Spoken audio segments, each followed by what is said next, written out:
అనగనగా రామపురం అనే చిన్న గ్రామములో రాధ అనే 5 ఏళ్ల చిన్నారి తన తల్లితో కలిసి నివసించేది. వారి ఇంటి ముందు పెరడులో తులసమ్మ మొక్క ఉండేది. రాధకు ఆ మొక్కంటే ఎంతో భక్తి. ఆమె ప్రతిరోజు ఆ తులసి చెట్టు వద్దకు వెళ్లి నమస్కరించి కొన్ని ఆకులు కోసుకొని ఆలయంలోని శ్రీకృష్ణుడి పాదాల వద్ద ప్రేమగా సమర్పించేది. ఇది ఇలా ఉండగా ఒకరోజు రాధ నిద్రలేచి పెరడులోని తులసి చెట్టు వద్దకు వెళ్లి చూడగా ఆ చెట్టు ఎండిపోయి ఆకులు లేకుండా కనిపించినది.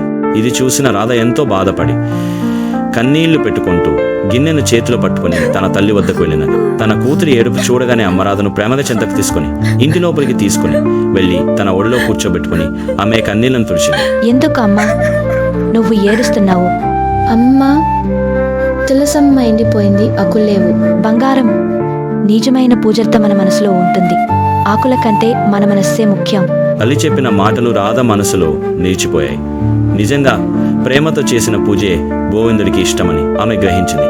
నిజమే, తులసమాకులు లేనప్పుడు నేనే గీసిన ఆకులతోనేనా పూజ చేయొచ్చు కదా ఆలోచించగానే ఆమె వెంటనే ఒక తెల్ల కాగితం తీసుకుంది.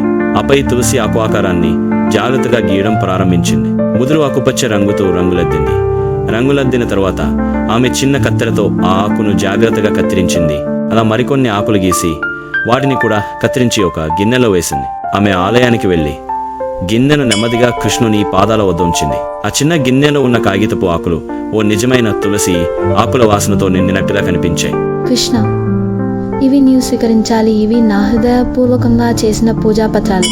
రాధ ఆకులను దేవుడి పాదాల వద్ద ఉంచిన కొద్దిసేపటికే ఆలయ పూజారి గర్భగుడిలోకి ప్రవేశించాడు. ఆయన దృష్టి ఆకుపై పడింది. దగ్గరగా వెళ్లి చూశాడు.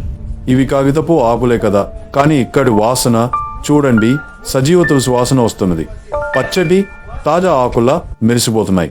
ప్రేమతో కృష్ణుడికి అర్పించిన తులసి ఆకుల కథ పిల్లలందరికీ తెలిసింది. ఇప్పుడు రాధ తన అనుభవాన్ని ఇతర పిల్లలతో పంచుకొని ఆ పిల్లలతో కూడా తులసి ఆకులు గీయించి కత్తిరించడం లాంటి పనులు చేయించినది. రాత్రి సమయం ఆకాశంలో తారలు మెరిసిపోతుండగా రాధ తన మంచం మీద నిద్రలో మునిగిపోయింది. నీరిచరణం, బంగారు కిరీటం, శాంతమైన చిరునవ్వుతో శ్రీ మహావిష్ణువు స్వయంగా ప్రత్యక్షమయ్యాడు.